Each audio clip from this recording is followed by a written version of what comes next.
Hello, and welcome to your Niagara Frontier Radio Reading Services Rochester Area Podcast. My name is Jan Heineman, and today I'll be reading to you from the Rochester Beacon.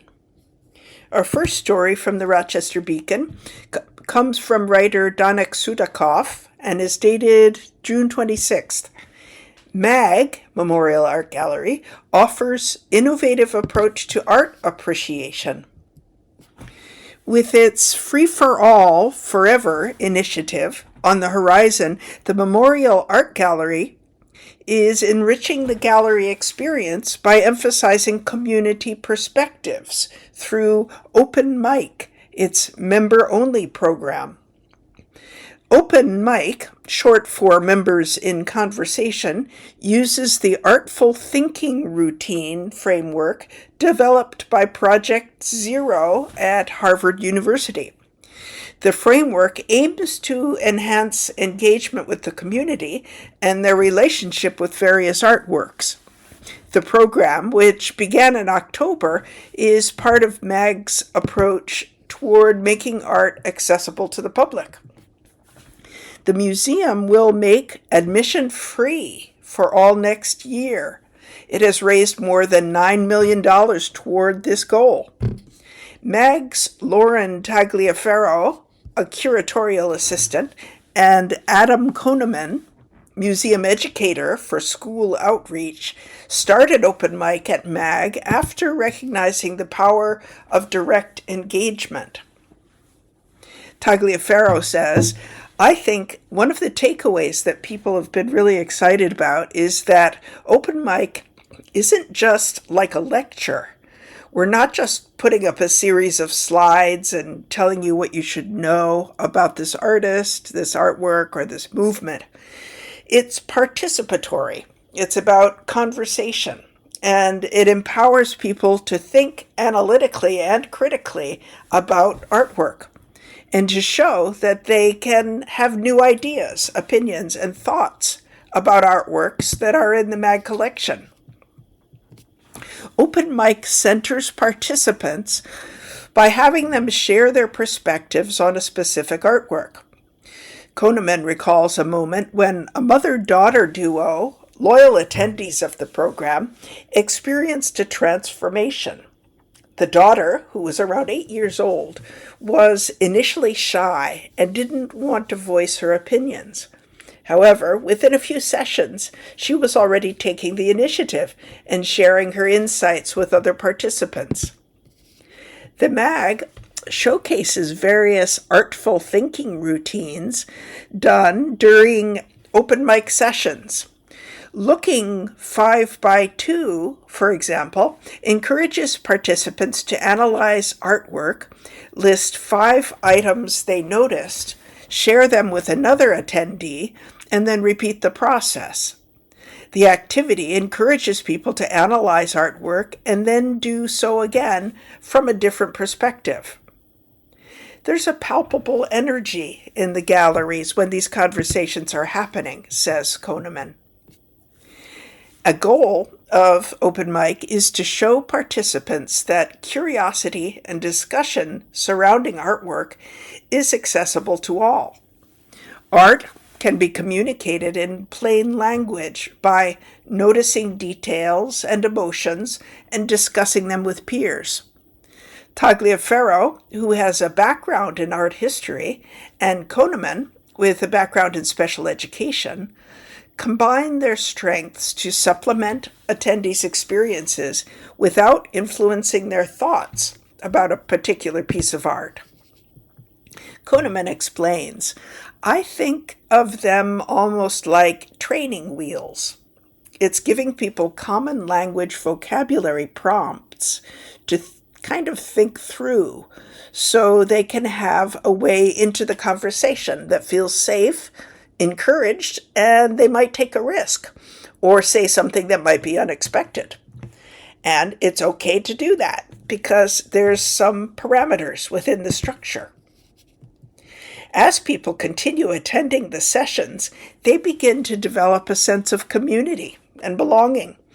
They start to identify with the program and influence how each other engages with art Some attendees started calling themselves open micers, Koneman notes. Tagliaferro recounts an experience where the program's attendees viewed an E.E. Cummings piece.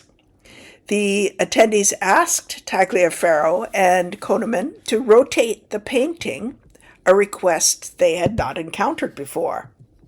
As the painting rotated, new details started to manifest themselves.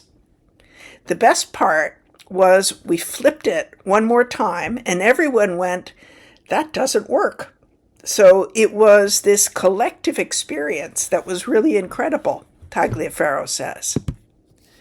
Moments like those highlight the program's larger goal, creating a space where visitors can feel comfortable sharing ideas and learning from one another. People are very isolated from each other right now, socially, politically, and technologically, says Tagliaferro. Open mic arrives at the right time for people seeking in-person conversations, new perspectives, and safe public spaces to connect with others. Tagliaferro says, "I would love it if more college students could come in our doors, especially now that we will be free, and utilize us as a resource, as a third space, a meeting space to engage with the artwork and with each other." Open mic is exclusive to members. Individual memberships start at $75 a year. It meets twice a month, one session during the day and the other on the second Friday of each month when hours are extended. Having two sessions at different times has widened the audience and allowed people of all ages to participate in open mic. Tagliaferro says, "We're a public museum. It's for the community. So this is a real and very tangible way for people to create community around these artworks." This story from the Rochester Beacon comes from Danik Sudakov, a student at the Rochester Institute of Technology, who is a member of the Oasis Project's third cohort. That's the Beacon's internship program. And you're listening to readings from the Rochester Beacon on your Niagara Frontier radio reading service. And now a report from the just finished Rochester International Jazz Festival. Brody Martin writes on June 27th, "At 82, Gladys Knight still reigns." The Rochester International Jazz Festival was packed on its second to last day. Folks seemed to be relishing the day, knowing the festivities would soon be over. The streets were filled with people gunning for one last taste of the music. The first show of my evening was the Orrin Evans Trio, hosted at the lavish Max of Eastman Place. Since seating was for dining only, I leaned against a wall with the photographers and others. Evans began his set by asking the announcer, Nathan, to return to the stage. "I do my research," he said, ominously, into the microphone. Evans had learned that Nathan was a poet in his spare time. With this information at his disposal, he called on the announcer for an impromptu spoken word performance. Despite being caught off guard, the unofficial guest managed to execute a piece entirely from memory, creating a wonderful ambiance in the room. This set the tone for the rest of the performance. With no vocals in the trio's set, Evans harnessed his piano into a voice all its own. On stage, he was a perfect portrait of a jazz piano master, and his style is an innovative continuation of techniques pioneered by past greats. The influence of jazz titan Thelonious Monk, for example, is present in Evans' work. As his fingers ran up and down the keys, he took the audience on a roller coaster ride. Dissonant chords and stuttering arpeggios were interlaced with dreamy melodies, lulling the audience back and forth into complete tonal whiplash. Evans holds an omnipresent tension in his playing, even when he resolves a phrase, always keeping you on your toes. When he plays, you never know what's coming next. Evans was backed by the equally talented Matthew Parrish on bass and Byron Landham on the kit, a duo that had grown up together. This sharpens the trio's dynamic.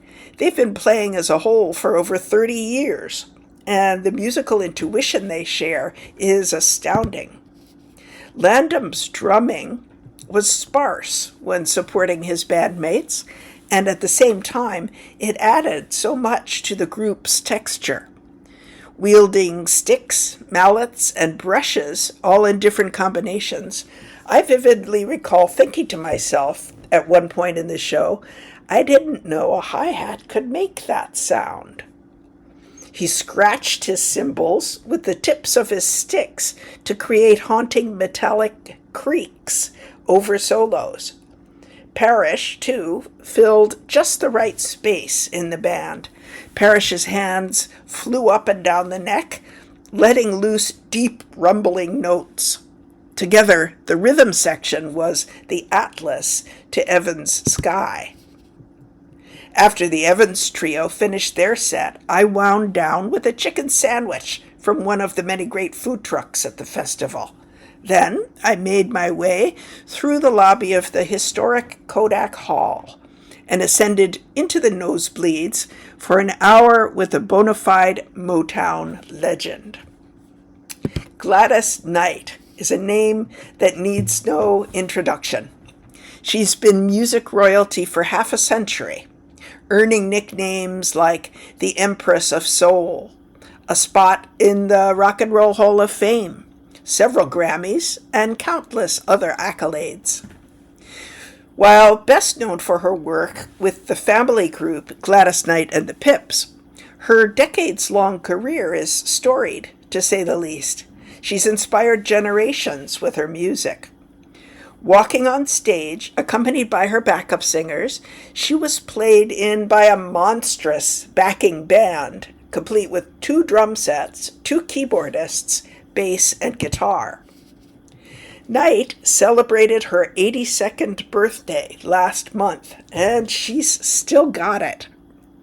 The voice of timeless classics like I Heard It Through the Grapevine and Best Thing That Ever Happened to Me remains intact.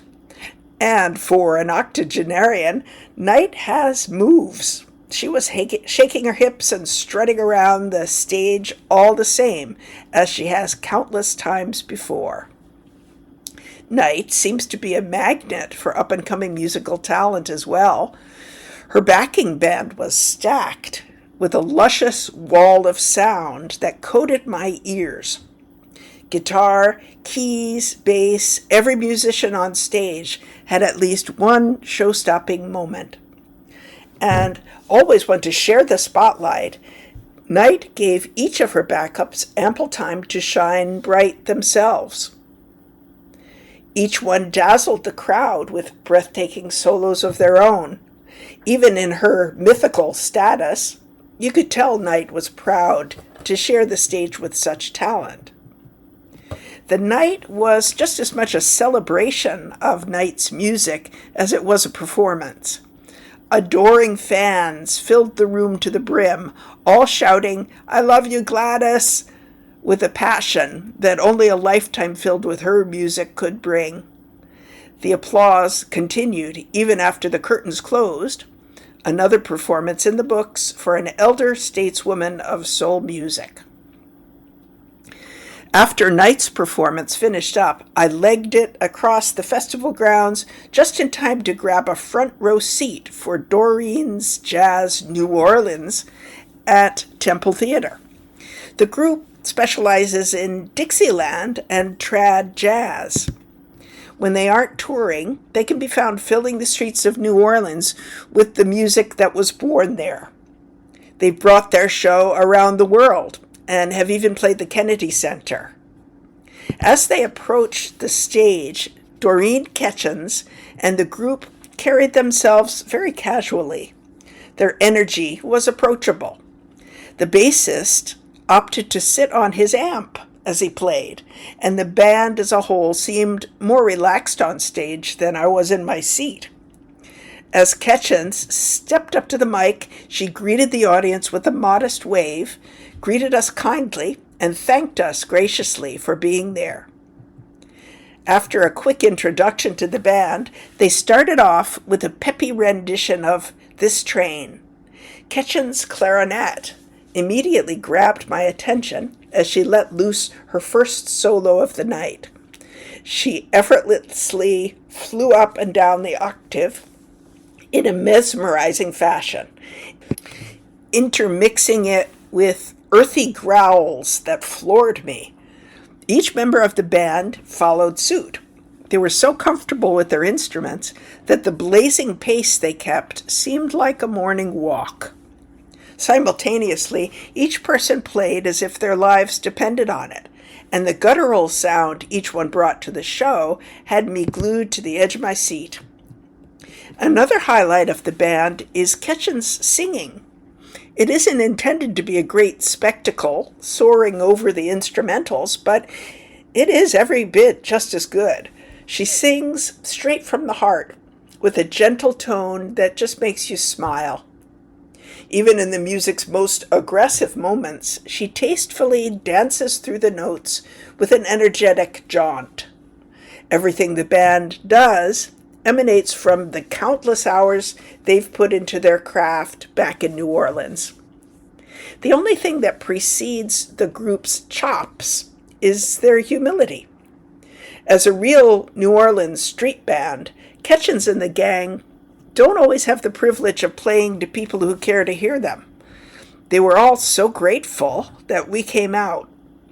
Even in the middle of a tune, Ketchens refused to let audience applause go unthanked, resorting to placing her hand on her chest to show her appreciation when singing. That's what really won me over. At the end of their set, they received a standing ovation for their undeniable work ethic and a fantastic performance. To cap off my night, I returned to Max of Eastman Place for the last bit of Evan's second set. It ended beautifully, and the feeling in the air was divine. This story from the Rochester Beacon comes from writer Brodie Martin, who's a recent graduate of Nazareth University and a member of the Oasis Project's third cohort. As I said before, the Oasis Project is the Beacon's internship program. Our next story from the Rochester Beacon is dated June 29th and comes from writers David Wazana and Danik Sudakov. Barnhart questions sheriff deputy's presence in D.C. Few knew a Monroe County Sheriff's Office deputy had been selected by the U.S. Marshals for a federal task force until a photo of him helping make an arrest in Washington, D.C. surfaced. Mark Dobner II was chosen to join a 30-day special task force detail tied to the Freedom 250 celebrations. The photo shows Dobner with other task force officers arresting an individual alleged to have vandalized the Lincoln Memorial reflecting pool on the National Mall. Dobner is the only Monroe County Sheriff's deputy sent to the nation's capital. He joins officers from 44 departments and agencies across the country who were deputized on June 19th by the U.S. Marshals. David Marcucci, Monroe County Sheriff's Office Public Information Officer, says, "The Monroe County Sheriff's Office answered the call from our federal law enforcement partners by deploying an MCSO deputy to assist the U.S. Marshals Service and the U.S. Park Police in protecting our nation's monuments during America's 250th birthday celebration." On Monday, That would be June 29th. Rachel Barnhart, Monroe County legislator for the 17th District, released a statement questioning the deployment of the sheriff's deputy to Washington, D.C. in the lead up to semi-quincentennial celebrations in the capital. She was informed of the deployment by constituents who questioned the political significance of county law enforcement's presence at the controversial event. Monroe County sent one deputy among a limited number from agencies across the country. That means our patch is visible, says Barnhart. When Monroe County personnel appear in viral images tied to arrests and disputed White House claims, Monroe County has become part of the public story. That is a legitimate reason for elected officials to ask whether continued participation serves this county's interests. Marcucci points to a long tradition of mutual aid between federal, state, and local law enforcement, especially at major nationwide events. This is patriotism, not politics, he says. This assignment continues a proud tradition of our deputies supporting public safety missions, to include MLB All-Star Games, NBA All-Star Games, several NFL Super Bowls, Democratic and Republican national conventions, as well as presidential inaugurations. This assignment is reimbursed by the U.S. Marshal Service. Sean McCabe, a Republican county legislator for the 6th District, echoes the sheriff's office. It's not about the politics, he says. It's about keeping our people and our nation safe. And, making sure families and visitors and even people in D.C. for the event are safe. The semi-quincentennial celebrations in D.C. have been controversial since their announcement. Critics of the Trump administration have accused the president of using the celebrations to project executive power. Arrests of alleged vandals at the reflecting pool have been the subject of scrutiny. Earlier this month, on the president's orders, the pool was repainted a dark American flag blue at the cost of $14.7 million. The patient has blamed supposed vandals for a subsequent algae bloom and for peeling paint at the pool. Barnhart says, under this administration, the 250th anniversary celebrations have been mired in controversy. And you have to ask the question, do we want to be part of that? Especially with an administration that has a history of misusing law enforcement. McCabe says, I just think it's actually ridiculous because we've deployed Monroe County Sheriff's deputies and all the law enforcement officers to large-scale events across the country, whether it's the Super Bowl, inaugurations, etc. If you're tasked with federal law enforcement as part of the Marshal Service, like this deputy was, and somebody's committing a crime, you're supposed to do your job. Barnhart, who has pressed Monroe County Sheriff Todd Baxter in the past, says she has been unclear on his political alignment. Sheriff Baxter is a registered Democrat. However, Sheriff Baxter ran on the Democratic and the Conservative Party line, she says. The Conservative Party is extremely pro-Trump, and those two things don't go together. She adds, Sheriff Baxter has been loath to criticize Trump. Local media has largely given him a pass on all things related to Trump and the immigration enforcement. And now we have this situation. At some point, someone needs to ask Sheriff Baxter if he supports Donald Trump.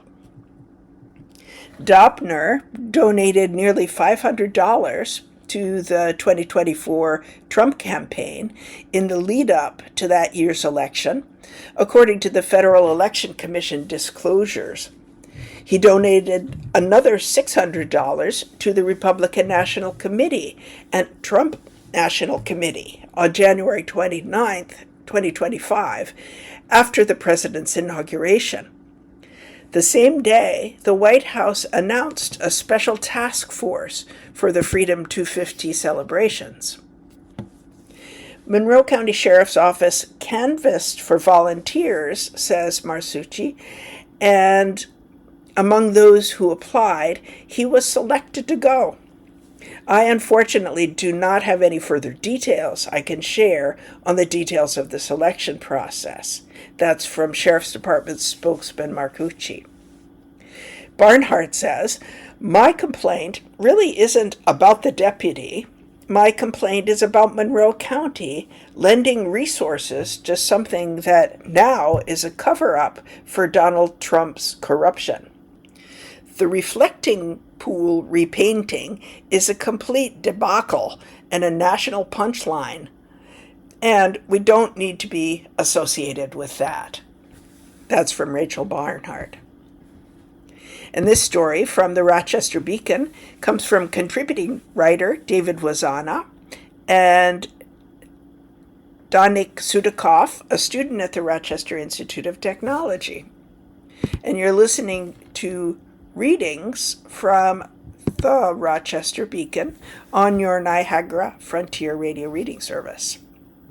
Our next story from the Beacon comes from writer Austin Albanese and is dated June 30th. Project creates a record of lives long left untold. We were everywhere. We just didn't have the luxury to know that. For Bill Guychark, that sentence captures an experience shared by many LGBTQ service members. Guychark served in the U.S. Army from 2002 to 2010, including as a frontline medic assigned to a combat infantry unit during the Iraq War. He entered the military under Don't Ask, Don't Tell, the policy that prohibited openly gay, lesbian, and bisexual people from serving. Guychark says, "You lived two lives."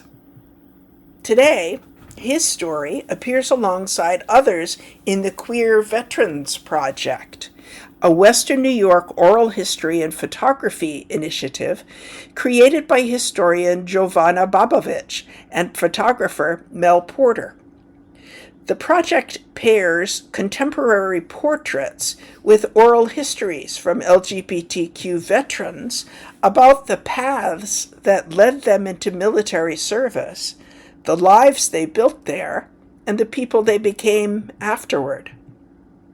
The project's first public installation opened at Rainbow Camo in Rochester on June 5th. For Babovich, the project grew out of a realization. Queer veterans are often missing from both military history and queer history. She says, if they are asked about being a veteran, they're not asked about being queer in the military. In veteran spaces, queerness is not considered part of being a soldier or a service person. At the same time, she says, some LGBTQ spaces can be hesitant to engage with military experiences, assuming they will be painful or politically fraught. We ought to allow them not to live in this tiny Venn diagram, she says.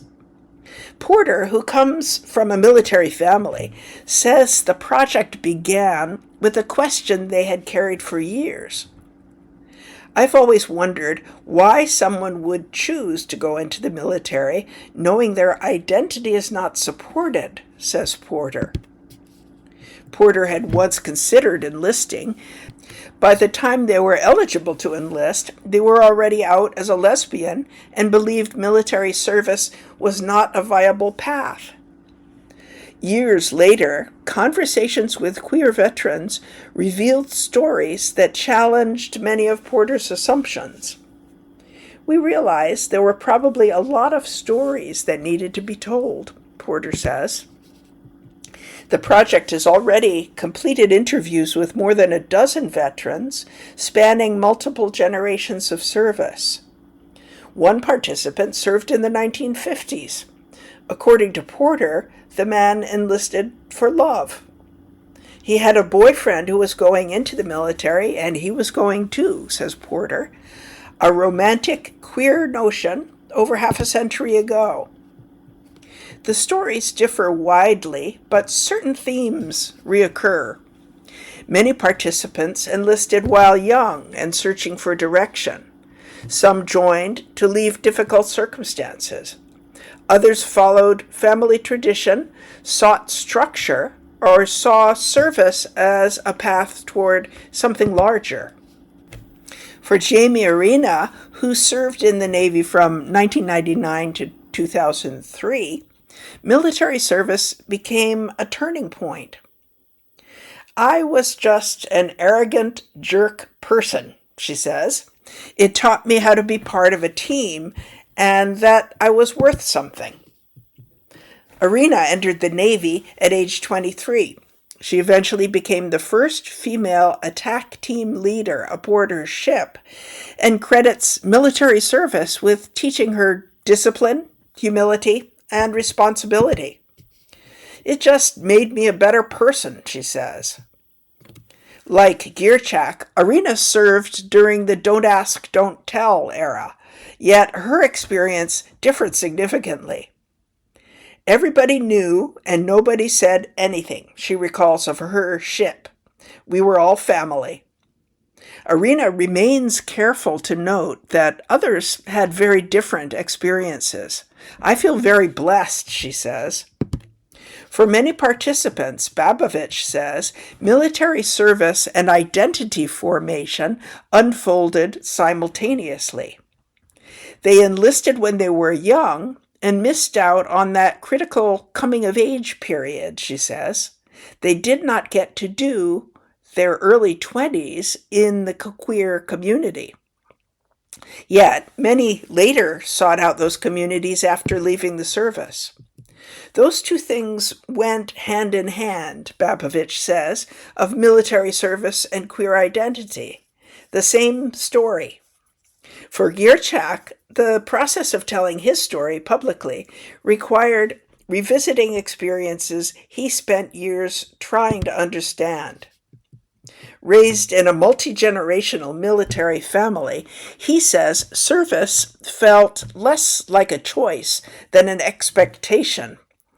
During his years in uniform, he concealed his sexuality, including while serving in Iraq. Looking back, Gierchak describes himself as living two separate lives. The trauma of realizing what the military takes away from you as a person and having to exist in the closet, trying to access that part of myself and bring it into who I am nowadays, is more difficult than dealing with the massive amounts of trauma I experienced during the war, he says. He speaks of the before Bill and the after Bill. The first, Gierchak says, was a young man full of optimism. If there's one thing the war takes from you, it is your optimism, he notes. Years after leaving the military, Gierchak struggled with addiction and with finding his place, both as a veteran and as a gay man. Today, he lives in Rochester with his husband.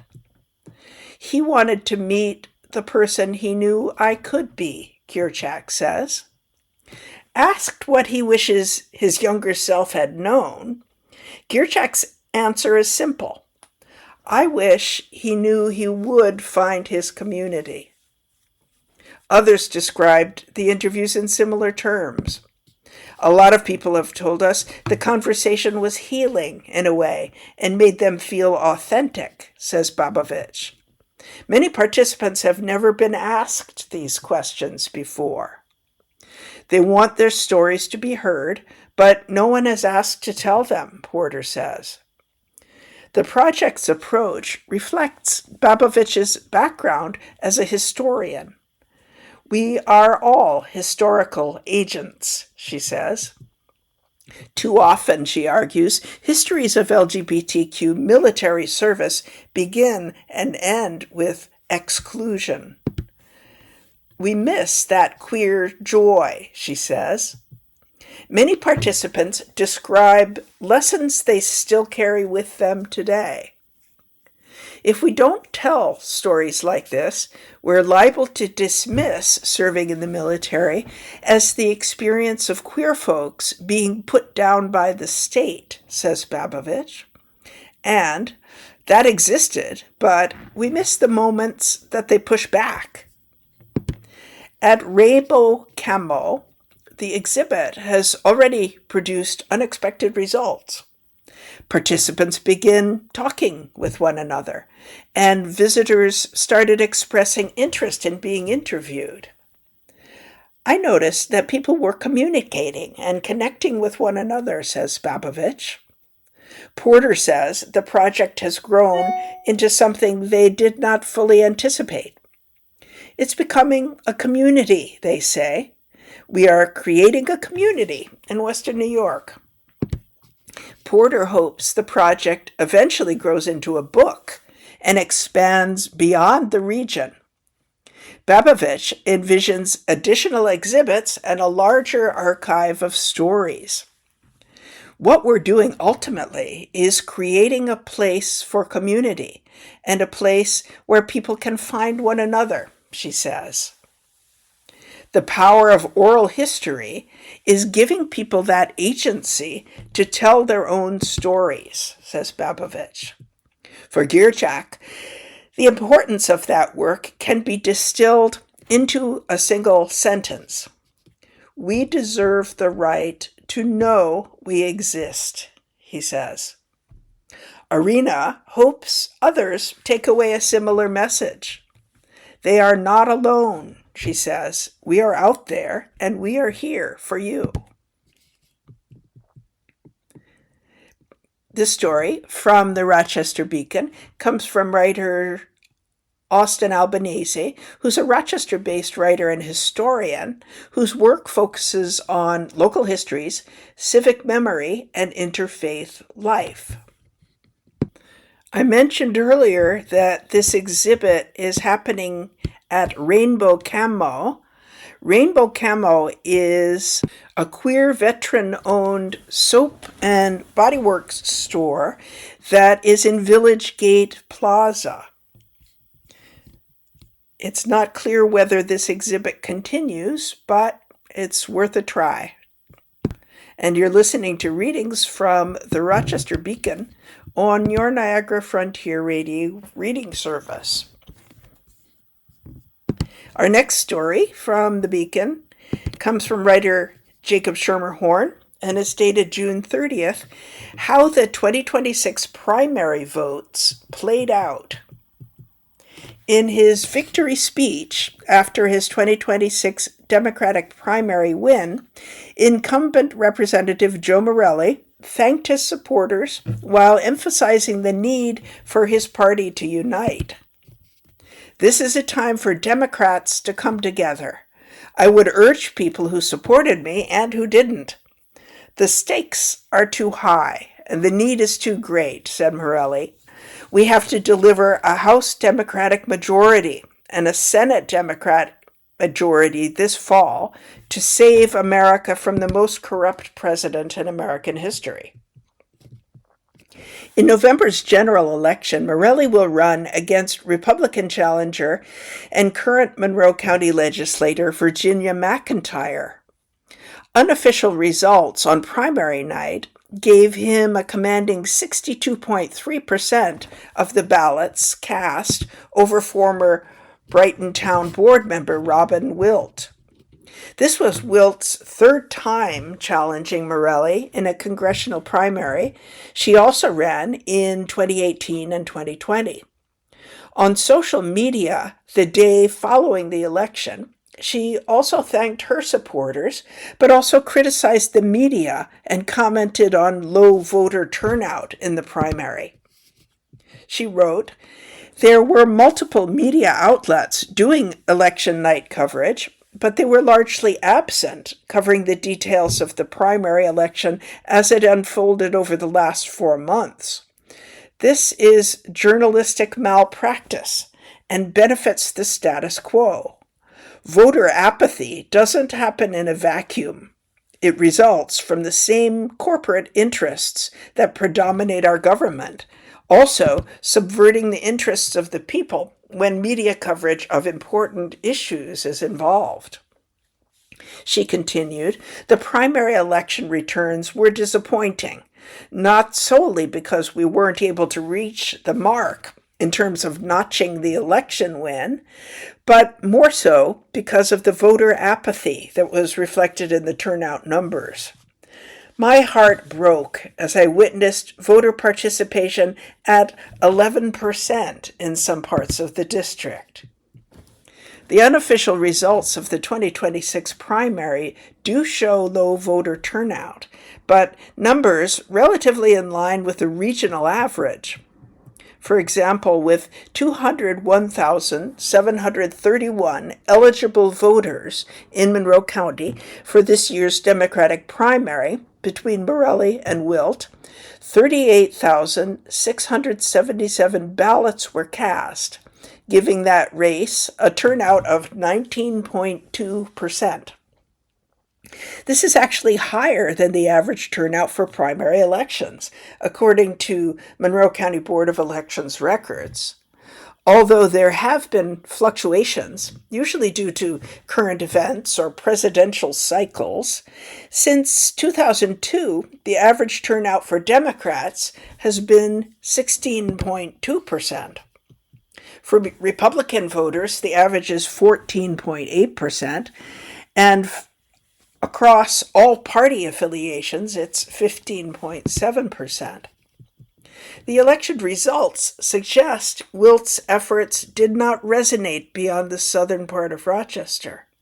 The only districts in which she won a greater vote share than Morelli were in electoral districts covering the Highland, South Wedge, Park Avenue, and North Winton neighborhoods. These were the ones in which she performed well in the 2020 primary as well. Some areas in East Rochester and the western parts of Brighton, Henrietta, and Irondequoit also broke for Wilt. However, they were isolated spots in a sea of Morelli supporters. He also dominated in the electoral districts within Ontario County. Wilt's 29.7% vote share in 2026 is slightly lower than the 31.8% she managed in 2020, when Congressional District 25 was smaller and did not include the towns of Hilton, Wheatland, Rush, or Mendon. The Democratic primary race in the 24th Congressional District also was not close.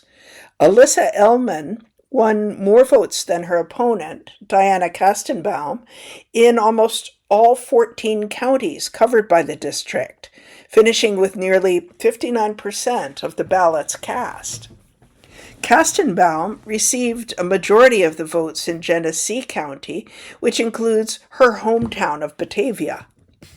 Ellman will face Claudia Tenney, the Republican incumbent, in the November general election.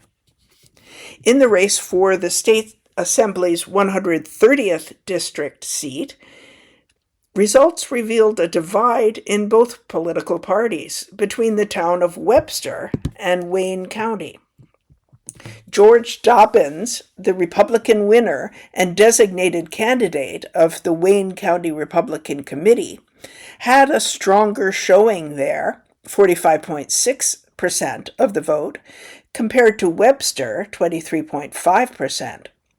Conversely, the designated candidate for Monroe County Republicans, Mark Johns, did better in Webster, 47.5%, than in Wayne County, 18.5%. Summer Johnson, the third candidate in that race, received 34.4% of the vote in Wayne County and 27.8% in Webster. Wayne County has 24,841 active enrolled Republicans versus 11,081 in Webster. For the Democrats, Carl Fitzsimmons and Joseph LaManna were mirror opposites in their vote shares. Fitzsimmons received 53.6% in Webster and 42.9% in Wayne County. LaManna won 41.4% in Webster and 53.6% in Wayne County. Unofficial results currently show Fitzsimmons with an extremely slim margin of 49 votes over LaManna. Unlike the Republicans, the Democratic enrollment breakdown is fairly even. 13,620 active enrolled Democrats in Wayne County and 10,868 in Webster.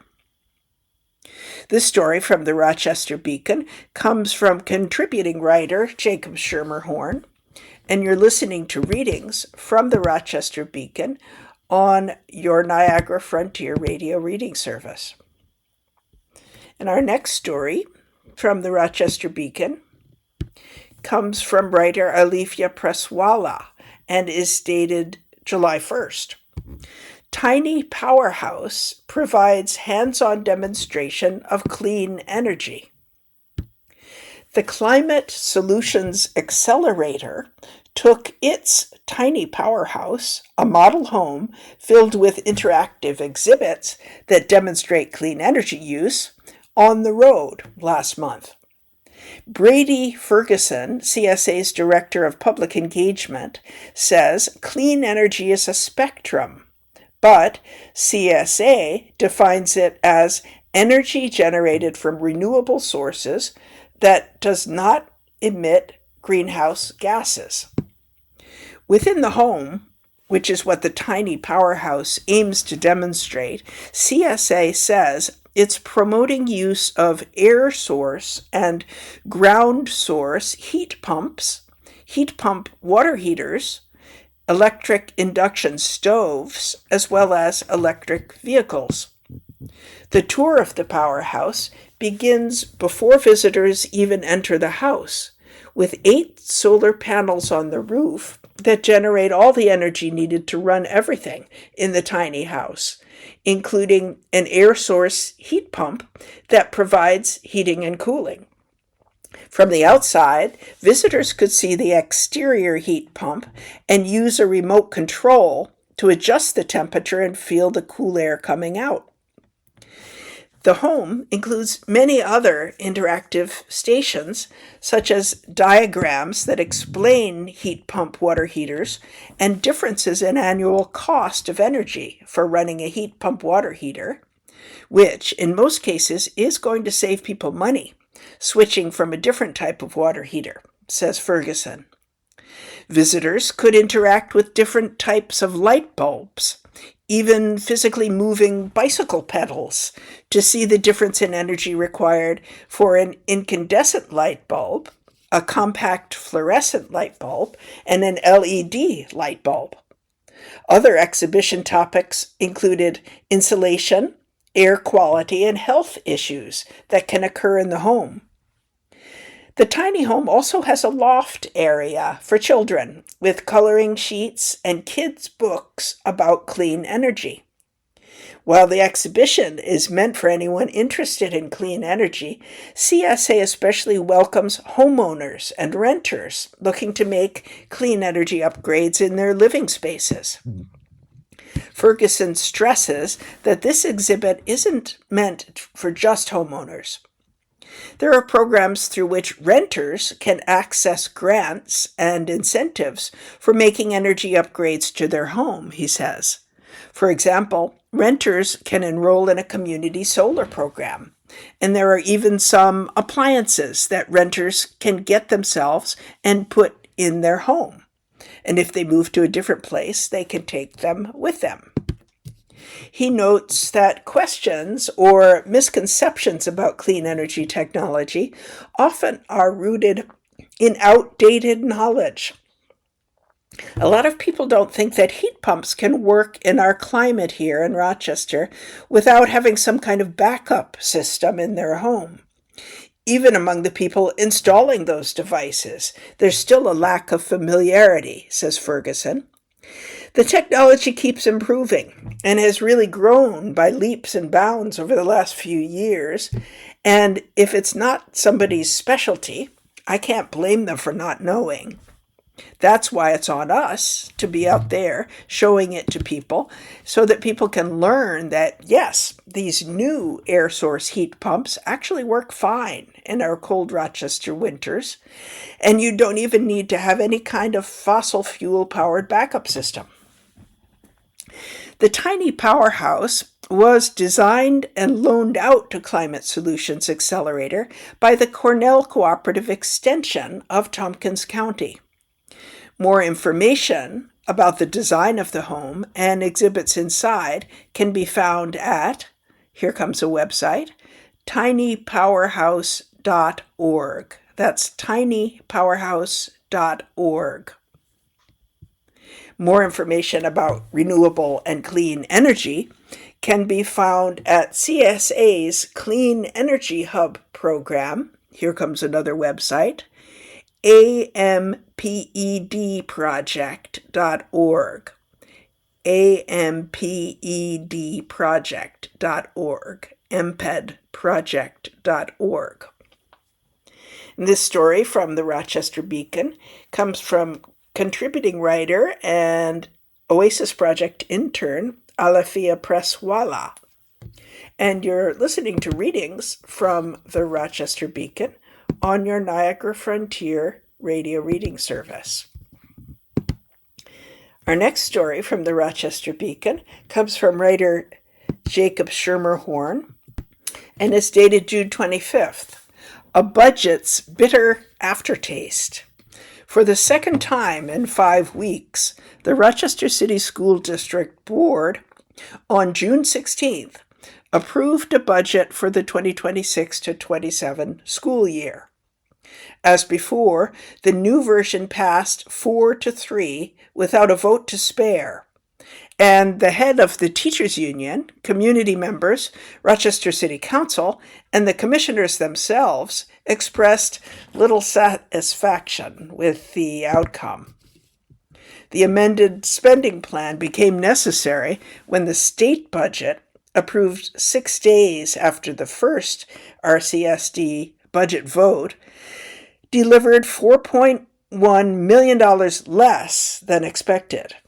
The revised plan closed that gap primarily from 2 sources, $1.1 million from after-school and summer programming for 26 to 27, and $2.2 million from a best practice replication plan for Padilla High School. President Camille Simmons remarked at the RCSD board meeting last week, "Was this process perfect? I'd be a liar if I said it was. Was it great? No, absolutely not. It was painful. It was difficult, and nobody rubber-stamped this thing. We were almost ready not to pass this sucker because we were just kind of concerned about all of the changes." She was joined in her approval vote by Vice President Amy Malloy and Commissioners Kareem McCullough and Heather Feynman. Commissioner Beatrice LeBron Harris, who voted against the amended budget, said she has, quote, "no confidence right now in the finance department and where we are at." Simmons is making the financial circumstances seem very flowery, but these are not small concerns. Getting a year's worth of incomplete finance reports is not something for us to be this calm about at this moment in time. Commissioners Isaiah Santiago and Jacqueline Griffin joined LeBron Harris in voting against the amended budget. Fund balance debate. The road to approval of RCSD's nearly $1.2 billion budget was long and rocky, drawing scrutiny from the community and members of the board themselves, even those who voted to pass the plan. Several commissioners noted that potential ripple effects and legal ramifications of a failed budget vote convinced them to support the financial plan. Others bemoaned the lack of transparency and communication in the process. Budget proceedings began in earnest when the RCSD Finance Department identified an initial $50 million funding gap. Matters were complicated due to a state budget that was nearly 2 months late. Overall, 16.8 full-time equivalent employees were cut from the 2026 to 27 RCSD budget compared to last year, with civil service and teaching positions taking the largest hits. However, cuts to the Home Hospital Instruction Program, which provides academic services to students who cannot attend school due to extenuating circumstances, as well as social workers, counselors, and food services, have faced pushback from the community and local leaders. Adam Urbanski, Rochester Teacher Association Union President, says, "These cuts are both cruel and unnecessary."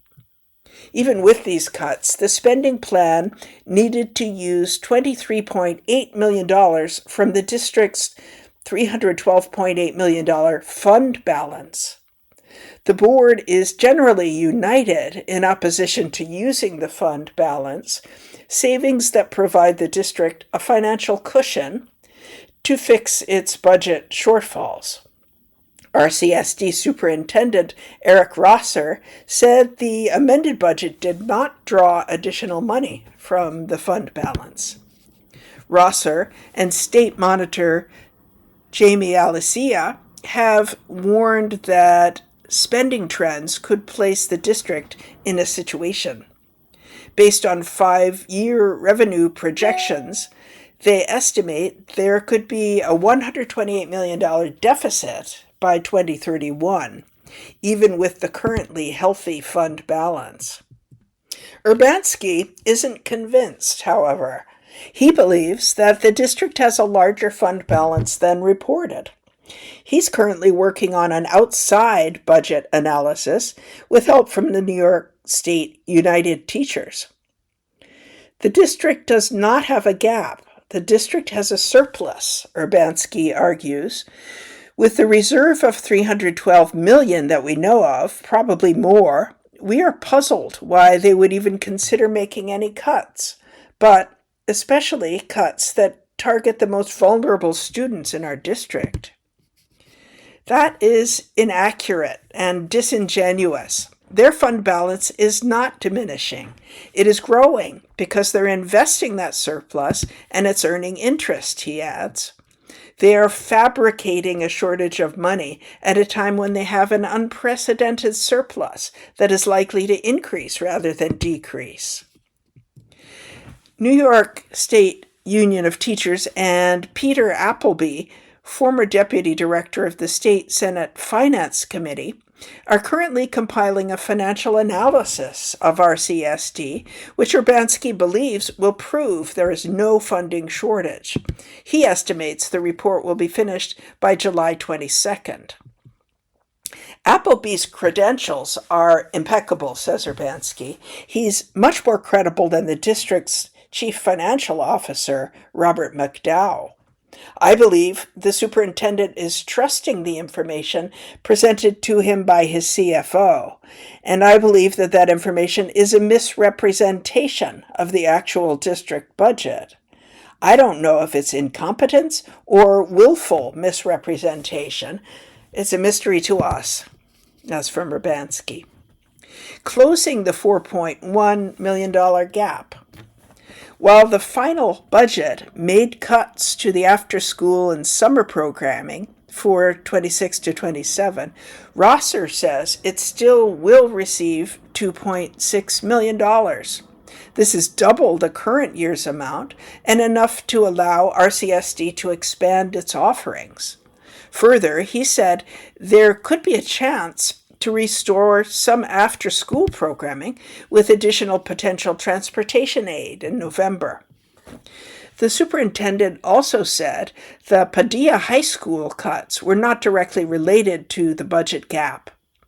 After the dissolution of the Educational Partnership Organization between the University of Rochester and the East Upper and Lower Schools in 24, the RCSD planned to implement similar systems at other district schools, with Padilla High School first on the list. The newly approved budget will now delay this rollout a year. This postponement simply reflects the reality of the school's preparedness, Rosser says. In having conversations with the Padilla team, which would be inclusive of RTA reps as well as building administration, they felt that they needed additional time to be able to create a program that would then serve as the replication of best practices learned from the EPO, he said. So, our decision to remove the $2.2 million is predicated upon the team at Padilla indicating that they were not ready to move forward with this best practice replication. The school district next door in Buffalo passed its $1.4 billion budget last week. It included 51 job cuts and closure of 2 schools for the 27 to 28 school year. The Buffalo Board of Education also approved a 3% raise to the superintendent's cabinet staff and other exempt employees. This story from the Rochester Beacon comes from writer Jacob Schermerhorn, and you've been listening to readings from the Rochester Beacon on your Niagara Frontier radio reading service. Thanks for listening today. My name is Jan Heineman, and hope to have you tune in or download us again in the future.